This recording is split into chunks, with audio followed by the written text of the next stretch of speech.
नमस्ते बच्चों, मैं त्रिलोकीनाथ आपका पुनः इस चैनल पर बहुत बहुत स्वागत करता हूं। सेकेंडरी स्कूल एग्जामिनेशन 2019 साइंस का प्रश्न मैं आपके सामने एक एक क्वेश्चंस का डेफिनेशंस के साथ और उससे जुड़े हुए महत्वपूर्ण प्रश्नों को आपके सामने रखूंगा। यह प्रश्न किसी भी बोर्ड परीक्षा यहाँ तक कि कंपटीशन एग्जाम की तैयारी करने वाले विद्यार्थियों के लिए भी उपयोगी सिद्ध होगा। तो पहला प्रश्न बन रहा है आपका कि चालक का प्रतिरोध निर्भर नहीं करता है। The resistance of a conductor does not depend on. तो क्या होगा बच्चों? Option A, B, C, D choose कीजिए, क्या आंसर हो सकता है? यस, आपने सही चुना। Option D is right. Option D is right. अब समझते हैं हम कैसे समझ सकते हैं कि प्रतिरोध किन किन बातों पर डिपेंड करता है। तो हमारे पास ट्रिक है मोटू पतलू। मोटू पतलू, अब समझिए इस मोटू पतलू का क्या मतलब है बच्चों।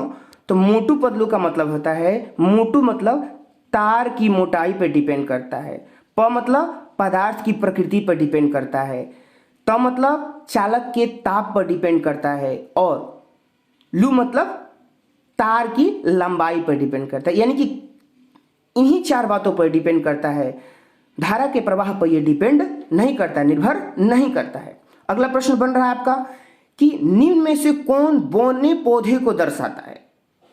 विच one of the following represents drop plants? Option चुनिए, फटाफट चुनिए बच्चों। यस, आपने सही चुना, option C. Option C is right answer. अब बच्चों बात बनती है कि आखिर डी किसका ऑप्शन है। तो ये शुद्ध पौधों के लिए उन्होंने टी से डिनोट किया था। उसी प्रकार ऑप्शन ए किसका है? तो इनको ऑप्शन ए बड़ा टी और छोटे टी को उन्होंने संकर नस्ल यानी कि हाइब्रिड को बड़े टी और छोटे टी से डिनोट किया। अब इसे आप देख सकते हैं, टाल प्लांट्स को उन्होंने टी से डिनोट किया है और डाफ प्लांट्स को उन्होंने, बौने पौधों को उन्होंने छोटे टी से डिनोट किया है। अगला बात यह बन रहा है बच्चों कि मटर के पौधे को उन्होंने क्यों चुना। तो कुछ महत्वपूर्ण कारक थे। क्या कारण थे? कि मटर के पौधे जो वो सोच रहे थे सभी गुण मौजूद थे, जैसे कुछ लंबे थे, कुछ बौने थे, कुछ के पीले बीज थे और कुछ मुरझाए हुए बीज थे। इसी कारण उन्होंने मटर के पौधे को ही चुना। तो आपके मन में उठेगा कि ये कौन थे व्यक्ति? तो इनका नाम था मेंडल, जो ऑस्ट्रिया के ब्रून नामक स्थान पर जन्मे एक पादरी थे। इन्हें फादर ऑफ जेनेटिक्स यानी कि आनुवांशिकता का पिता कहते हैं। 1866 में annual proceeding of the natural history society of Brunn में इनकी कृति को प्रकाशित किया गया। लेकिन बड़ी ही आश्चर्यजनक बात है कि 34 वर्षों के बाद इनके कार्यों को मान्यता मिली। नए प्रश्न की ओर बढ़ते हैं बच्चों। तो निम्न में कौन सा जीवाणु जनित रोग नहीं है? Which one of the following is not bacterial disease? सोचिए, option A, option B, option C और ऑप्शन डी। यस, क्या सोचिए आप जी? अगर आप सी सोच रहे हैं तो बहुत सुनिए, बेहतर, वाह। तो मशा जो है बाबू, यह एक वायरस बर्न डिजीज है, यानी कि विषाणु से होने वाला रोग है। अब देखिए गोनेरिया और सिफिलिस क्या है। तो गोनेरिया और सिफिलिस जो हैं जीवाणुओं से होने वाले रोग हैं, जबकि मशा वायरस से होने वाला रोग है। नेक्स्ट प्रश्न की ओर बढ़ते हैं बच्चों। एक मिनट, नेक्स्ट प्रश्न को देखने से पहले हम ये समझते हैं कि सूक्ष्मजीव माइक्रो ऑर्गेनिज्म को मुख्य तौर पर चार ही हिस्सों में बांटा गया है: जीवाणु, कवक, प्रोटोजोआ और शैवाल यानी कि एल्गी। एक सूत्र है बाबू, एक फॉर्मूला है जिससे आप समझ सकते हैं कि जीवाणुओं से कौन कौन से रोग होते हैं, यानी बैक्टीरिया से कौन से रोग होते हैं। तो आपका एक बेहतरीन ट्रिक है, पंडित जी का टीका नया है, नहीं, पंडित जी का टीका न्यू है।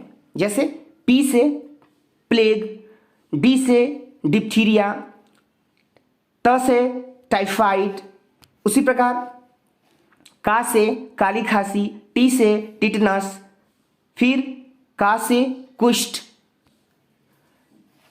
न्यू से निमोनिया और है से हैजा, ये जीवाणुओं से होने वाले रोग हैं, आपसे अक्सर परीक्षा में पूछे जाते हैं। नेक्स्ट प्रश्न है आपका कि किस कोष में इलेक्ट्रॉनों की अधिकतम संख्या होती है? The maximum number of electron in a cell is, तो इसका फॉर्मूला होगा 2n square. 2n square formula, यानी कि ऑप्शन बी इज राइट। क्या बोल रहे हैं? बोर हो रहे हैं? चलिए आपको गाना सुनाता हूं।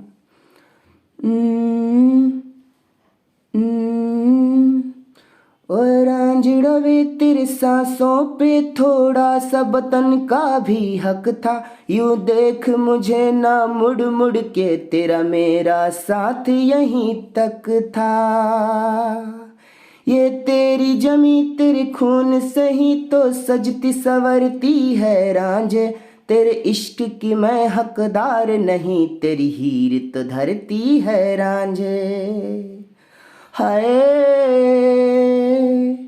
मूड फ्रेश हुआ ना? चल समझते हैं बच्चों। तो इसमें तो जो कक्ष होते हैं, जो शेल होते हैं, उन्हें हम KLMN और भी होते हैं, लेकिन मैं आपको 3 ही सेलों के बारे में बताऊंगा। तो फॉर्मूला क्या था बाबू? 2n square. इस फॉर्मूले के द्वारा हम लोग फाइंड करते हैं। जैसे यह नियम किसका दिया हुआ है? तो निल्स बोर का दिया हुआ है। निल्स बोर का दिया हुआ है। तो पहले सेल को K, सेकेंड वाले को L और तीसरे वाले को M, इसी तरह उन्होंने अन्य सेलों के भी नामांकन किए। स्वपोषी पोषण के लिए आवश्यक है, क्या होगा बताइए? Autotrophic mode of nutrition requires. आप सोच रहे हैं? बिल्कुल आप सही सोच रहे हैं। Option D, option D is right, because chlorophyll, sunlight और कार्बन डाइऑक्साइड तीनों महत्वपूर्ण होते हैं। देखिए इस चित्र से आप आसानी से समझ सकते हैं बच्चों।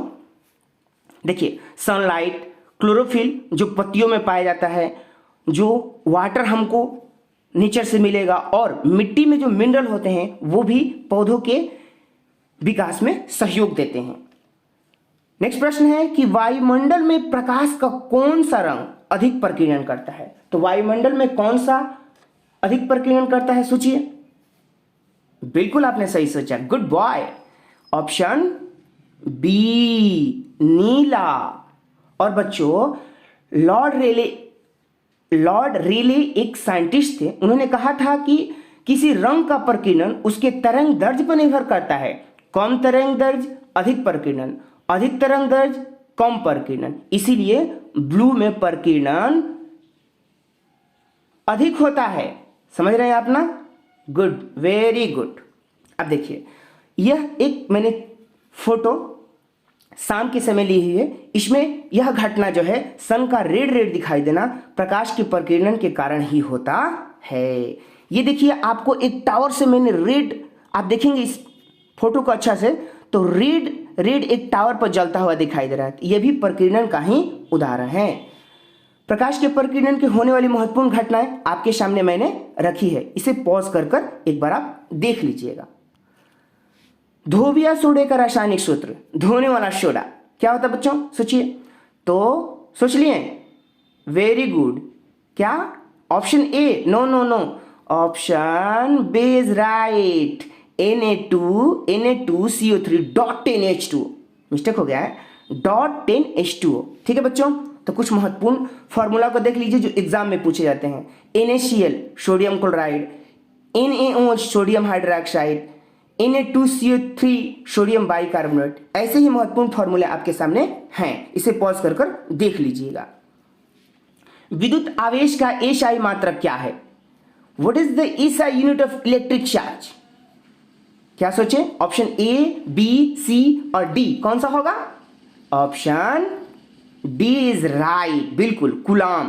Coulomb is the SI unit of electric charge. तो वोल्ट किसका होता है बाबू? वोल्ट कोई पूछ दे तो वोल्ट किसका होता है? तो वो होता है आपका विभवांतर का। ओम किसका होता है? प्रतिरोध का। एम्पियर किसका होता है? तो वह होता है आपका विद्युत धारा का। अब देखिए भौतिक राशियां, फिजिकल क्वांटिटी को 2 हिस्सों में बांटा गया है, बेसिक और डिराइव। बेसिक मीन्स आपको बेसिक और डिराइव। बेसिक का मतलब होता है बेसिक का मतलब होता है आपको मूल राशियां, और डिराइव का मतलब होता है डिराइव, व्युत्पन्न राशियां। आइए समझते हैं इसे। तो बच्चों, मूल राशियां जो होती हैं वो 7 होती हैं। इसके सूत्र से समझ सकते हैं, सीएम के मास बच्चों candela, I am too sorry, माफ कर दीजिएगा। उसके बाद मीटर लंबाई का, किलोग्राम द्रव्यमान का, मूल आपका किसका मात्रक है, अमाउंट ऑफ सब्सटेंस यानी कि पदार्थ के परिमाण का, एम्पियर विद्युत धारा का, सेकेंड समय का, और केल्विन ताप का एसआई मात्रक है। मुख्य तौर पर 7 ही होती हैं। अब डिराइव क्वांटिटीज जो होती हैं, व्युत्पन्न राशियां जो होती हैं, उसका एक छोटा सा फॉर्मूला है, कब आऊं फल लेने, कब आऊं फल लेने। तो क का मतलब होता है कार्य, ब का मतलब होता है बल, आ का मतलब होता है आयतन, उ का मतलब होगा ऊर्जा, और फल का मतलब होता है क्षेत्रफल। तो मुख्य तौर पर ये होती हैं, और भी होती हैं। Thank you.